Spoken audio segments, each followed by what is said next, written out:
श्री राधे राधे। आपका स्वागत है मेरे इस YouTube चैनल डिवाइन हिंदी कहानियों में। आज मैं आपको कार्तिक मास में सुने जाने वाले कार्तिक महात्म कथा अध्याय 19 सुनाऊंगी।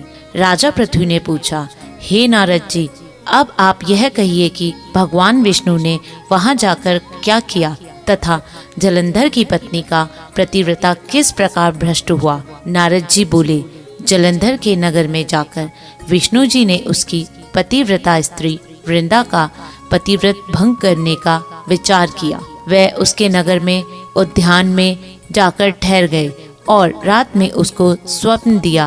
वह भगवान विष्णु की माया और विचित्र कार्य पद्धति थी और उसकी माया द्वारा जब वृंदा ने रात में वह स्वप्न देखा कि उसका पति नग्न होकर सिर पर तेल लगाए महर्षि पर चढ़ा है, वह काले रंग के फूलों की माला पहने हुए है तथा उसके चारों ओर हिंसक जीव है, वह सिर मुंडाए हुए अंधकार में दक्षिण दिशा की ओर जा रहा है। उसने नगर को अपने साथ समुद्र में डूबा हुआ इत्यादि बहुत स्वप्न देखे। तत्काल ही वह स्वप्न का विचार करने लगी। इतने में उसने सूर्यदेव को उदय होते हुए देखा तो सूर्य में उसे एक छिद्र दिखाई दिया तथा वह क्रांतिहीन था। इसे उसने अनिष्ट जाना और वह भयभीत हो रोती हुई छज्जे, अटारी तथा भूमि कहीं भी शांति को प्राप्त न हुई। फिर अपनी दो सखियों के साथ उपवन में गई, वहाँ भी उसे शांति नहीं मिली। फिर वह जंगल में निकल गई। वहाँ उसने सिंह के समान दो भयंकर राक्षसों को देखा, जिससे वह भयभीत हो भागने लगी। उसी क्षण उसके समक्ष अपने शिष्यों सहित शांत मौनी तपस्वी वहाँ आ गए।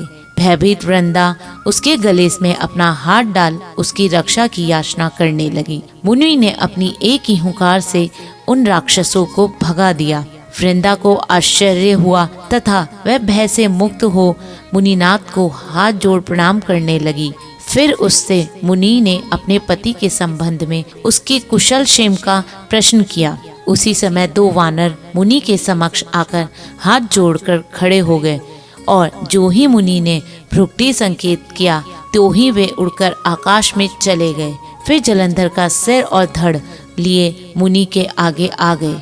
तब अपने पति को मृत हुआ जान वृंदा मूर्छित हो पृथ्वी पर गिर पड़ी और अनेक प्रकार से दारुण विलाप करने लगी।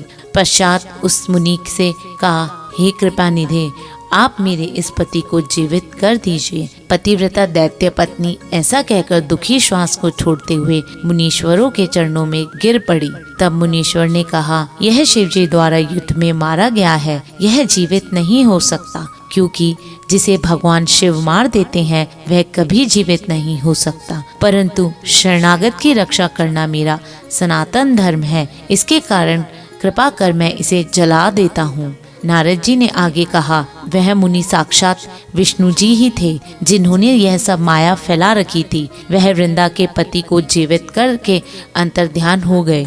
जलंधर ने उठकर वृंदा को आलिंगन किया और मुख को चूमा।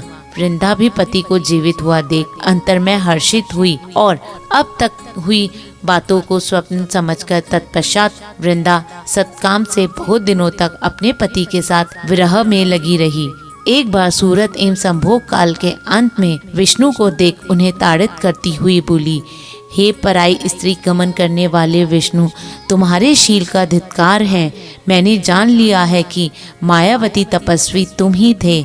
इस प्रकार कहकर कुपितु पतिव्रता वृंदा ने अपने तेज को प्रकट करते हुए भगवान विष्णु को शाप दिया कि तुमने माया से दो राक्षस मुझे दिखाए थे, वे दोनों राक्षस किसी समय तुम्हारी स्त्री का हरण करेंगे। स्पर्श जो तुम्हारा शिष्य बना है यह भी तुम्हारे साथ रहेगा।